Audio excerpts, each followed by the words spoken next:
Hey guys, welcome back to my channel. My name is Kunal. Again, you're watching Tech with Kunal और है part 6 of GoGin 2.0 यानी कि हम लोग 5 parts में GoGin 2.0 के बेसिक कंसेप्ट्स यानी कि जो rendering templates, rendering effects, rendering loops के बारे में बात कर चुके हैं।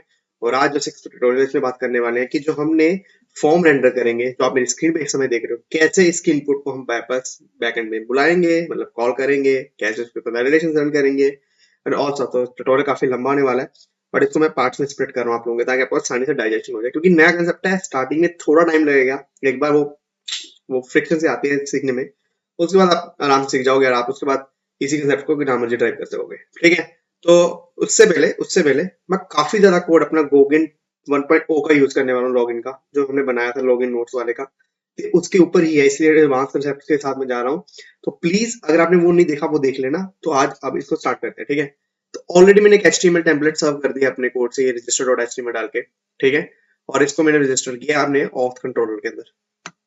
तो इसका कंसेप्ट आपको नहीं याद है, पीछे वाली वीडियोस देखो या गो 1.0 को कवर करो, उसमें मैंने बता रखा है कंट्रोलर्स क्या होते हैं, सर्विसेज क्या होते हैं, हमने क्यों ऐसा ऐसा कंसेप्ट रखा हुआ है, ठीक है। और ये राउट्स हम कैसे कैसे कॉल कर रहे हैं, ठीक है। सिंपल सा काम अभी तक अगर आप मेरे साथ बने थे आपको याद होगा, routes.get नाम राउट का और फंक्शन हमने सीधा सीधा पास कर दिया कि c.html रिटर्न करवाएंगे register.html और यहाँ पे नील, ठीक है। बेसिक, कुछ भी एक्स्ट्रा नहीं किया हमने यहाँ पे, सिंपल लग रहा है देखने में, जिसकी वजह से हम लोग अपनी स्क्रीन पे एक राउट को सब होते देख पा रहे हैं आराम से, ठीक है। अब बात है कि यहाँ पे वैल्यू जाएंगी तो कैसे जाएंगी, कहाँ पे जाएंगी।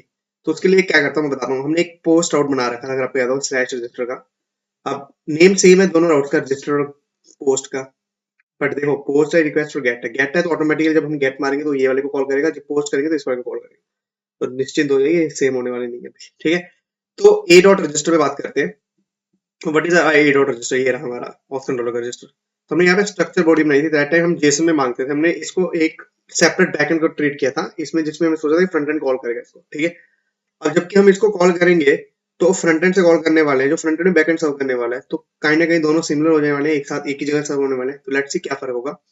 तो उसके लिए क्या होगा कि सबसे पहले सिंपल सा काम करेंगे अपन लोगों को एक फॉर्म बनाना, बेसिक सा सिंपल सा फॉर्म बनाते हैं। और हम लोग जो बेसिक फॉर्म बनाते थे ना, अगर आपको याद हो, नीचे बटन सबमिट करते हैं उसको, तो ऑन क्लिक लगाते हैं, ऑन क्लिक एपीआई को कॉल करता था, जिसमें हम जेसन पेलोड डाल देते थे। ये काम करने की जरूरत नहीं पड़ेगी, आपका सिंपल सा काम होगा। जैसे आपने इनपुट टाइप सबमिट और रजिस्टर रखा हुआ है, दबाएंगे तो फॉर्म के बीच कुछ एक्टिविटीज क्लियर करने पड़ते हैं, जो बेसिक्स हैं। अगर आप स्टार्टिंग से HTML करते हैं, आपको पता होगा, हमने की होगा, नहीं लोग यूज करते बट करते हैं सर्वर साइट्स के लिए।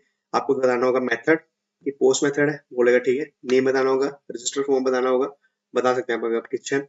उसके बाद एक्शन बताना होगा, एक्शन बेसिकली कहाँ पे जाने वाला है, तो हमने इसको राउट बताएगा, क्योंकि जिस राउट से सर्व हो रहा है वो हमारा लोकल होस्ट 8080 हो, 8000 हो, 5000 हो, 3000 हो, डजंट मैटर। जिस राउट से सर्व हो रहा है उसके आगे स्लैश ऑथ स्लैश रजिस्टर पे पोस्ट मार देगा रिक्वेस्ट, और जो बॉडी होगी वो सारी इसमें से निकाल के दे देगा। जैसे ये ईमेल है तो इसकी आईडी ईमेल है, ईमेल की कॉरस्पॉन्डिंग वैल्यू चली जाएगी बैकएंड को। इसकी आईडी क्या पासवर्ड है, पासवर्ड की कॉरस्पॉन्डिंग इनपुट वैल्यू निकाल के देगा। Let's see on my screen कैसे हो रहा है ये। उससे पहले हम इसको थोड़ा एक्सपेंड कर लेते हैं, थोड़ा ज्यादा कर लिया, थोड़ा कम करते हैं, यूआई भी अच्छा लगना चाहिए, ठीक है।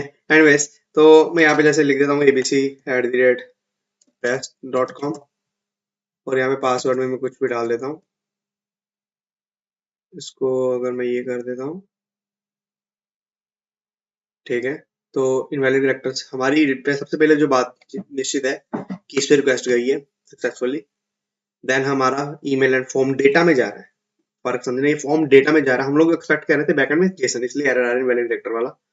और सेकंड थिंग, प्रीव्यू में हमने देखा कि वो हमने एरर थ्रो कर दिया। नाइस, बाकी मतलब एंड पॉइंट्स वर्क कर रहा है अपना, हमें काम करना होगा इस पे, ठीक है। तो अब ऐसा ही इसको क्या करेंगे कि हमें मालूम है कि फॉर्म डेटा आने वाला है, तो मैं इसको क्या करूंगा, मैं एक ऐसा ही स्ट्रक्चर बना लेता हूँ फॉर्म के लिए, और हम लोग यूज करेंगे फॉर्म यहाँ पे। तो यहाँ पे जेसन नहीं आएगा तो मैं लिखूंगा फॉर्म, जेसन टैक्स है। अगर जेसन नहीं आएगा आपको यहाँ पे फॉर्म लिखना होगा। और बाइंड जेसन है तो बाइंड जेसन को निकाल के मैं लिख देता हूँ यहाँ पे शुड बाइंड। सिंपल सी बात है। बाइंड जेसन क्या करता है कि वो सिर्फ जेसन को बाइंड करता है, बाकी चीजों को इग्नोर करता है। शुड बाइंड क्या करता है कि जो चीज आ रही है उसको बाइंड करने की कोशिश करता है इसके साथ, ठीक है। बाकी आप इंटरनल डेफिनेशन में जाओगे तो ये लिखा हुआ है कंटेंट टाइप ऑटोमेटिकली देख लेता है और उसको बाइंड कर देता है। शुड बाइंड जेसन, हम कंटेंट में बताते हैं कि जेसन आने वाला तो जेसन को बाइंड करता है, ठीक है। हमने फॉर्म दे दिया, हमने बता दिया फॉर्म होगा, बाकी सेम रहेगा, ईमेल रहेगा, ठीक है, बाइंडिंग में। और रिक्वायर्ड रहेगा, ये रहेगा रिक्वायर्ड मैक्स लेंथ ये रहेगा।